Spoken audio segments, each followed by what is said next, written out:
வணக்கம் மக்களே, நான் சுஜா. வீட்டு சமையலில் இன்றைக்கி பருப்புருண்டை குழம்பு செய்வது எப்படின்னு பார்க்கலாம் வாங்க. ரொம்ப ருசியாக இருக்கும் இந்த குழம்பு. இந்த குழம்பு செய்வதற்கான பொருட்கள் என்னென்னு பார்க்கலாம்.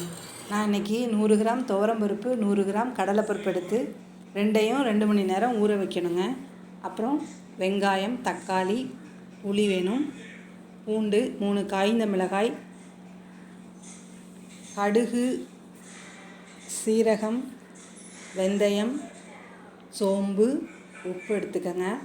தேவையான எண்ணெய் எடுத்துக்கோங்க. குழம்பு மசாலா 3 ஸ்பூன் எடுத்துருக்கேன். 2 பீஸ் தேங்காய், இஞ்சி ஒரு துண்டு, 3 பச்சை மிளகாய், கருவேப்பிலை எடுத்து பருப்பு சுத்தமாக கழுவி 3 காஞ்ச மிளகாயும் போட்டு அதோட ஊற வச்சுருங்க. புளியை நல்லா கரைச்சிடுங்க. கரைச்ச புளியில் தக்காளி, குழம்பு மிளகாத்தூள், கருவேப்பிலை போட்டு உப்பையும் போட்டு எவ்வளோ தேவையோ அந்தளவு இந்த இதுக்கு தேவையோ உப்பு போட்டு நல்லா கரைச்சிக்கோங்க. இப்போ வாங்க இது எப்படி பண்ணலான்னு பார்க்கலாம். ஸ்டவ் ஆன் பண்ணி ஒரு பான் வச்சு அதில் நல்லெண்ணெய் விடுங்க. வெந்தயம், கடுகு, உளுத்தம்பருப்பு, சீரகம் போட்டுக்கோங்க. பூண்டு,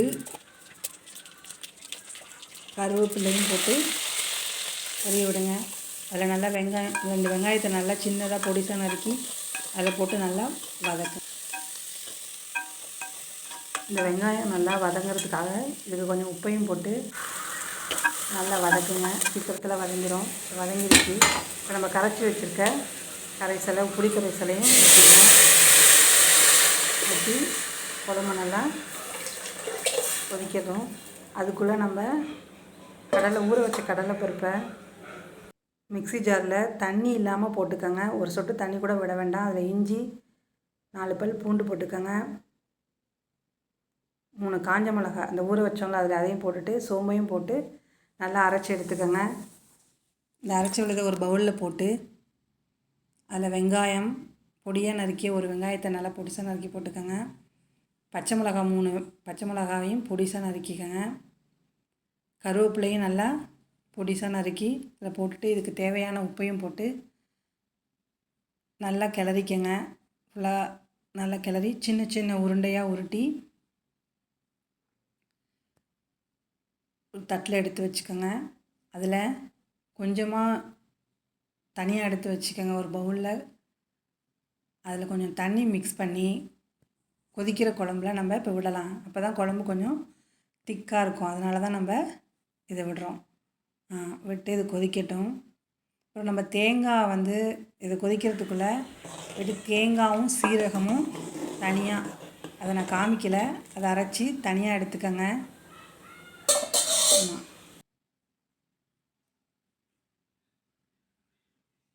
அரைச்சி அதில் ஊற்றிக்கங்க.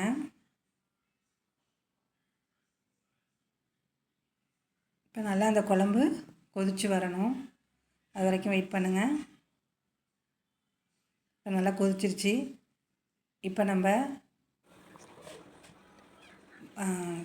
ஃப்ளேமை நல்லா ஸ்லோ பண்ணிவிட்டு உருட்டி வச்சுருந்தோம்ல உருண்டையெல்லாம் அதெல்லாம் ஒன்று ஒன்றா தனியாக உடையாமல் மெதுவாக போட்டு விட்டுருங்க. அதில் கரண்டிலாம் போட்டு இதில் கிண்டவே கூடாது. கொஞ்சம் நேரம் வேகிற வரைக்கும் ஸ்லோ தீயில் வச்சு நல்லா வேக விடுங்க.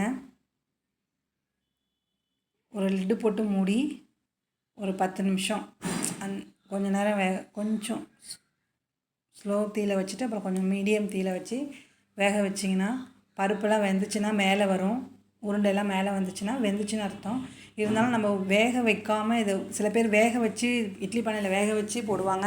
அது சீக்கிரத்தில் வெந்துடும். இது முழுசாக நம்ம அப்படியே டைரெக்டாக போடுறதுனால கொஞ்சம் நல்லா வேகணும் இல்லையா? ஸோ மூடி போட்டு ஒரு 10-15 நிமிஷம் திரும்பவும் நல்லா ஸ்லோ தீயில் வச்சு வேக வச்சிங்கன்னா அந்த பருப்பெல்லாம் நல்லா உள்ளே வெந்துடும். இப்போ சுவையான பருப்புருண்டை குழம்பு ரெடி ஆயிடுச்சுங்க. ரொம்ப நல்லாயிருக்கும். சுட சுட சாதத்தில் இந்த குழம்பு போட்டு வெறும் ஒரு அப்பளம் இருந்தால் போதுங்க, அவ்வளோ டேஸ்ட்டாக இருக்கும். நீங்களும் செஞ்சு சாப்பிட்டு பாருங்கள். இந்த புரட்டாசி மாதத்தில் நான்வெஜ் சாப்பிட மாட்டீங்க, இந்த மாதிரி உருண்டை குழம்புலாம் செஞ்சு சாப்பிடுங்க. இந்த வீடியோ பிடிச்சிருந்துச்சுன்னா லைக் பண்ணுங்கள், ஷேர் பண்ணுங்கள், சப்ஸ்கிரைப் பண்ணுங்கள். தேங்க்யூ.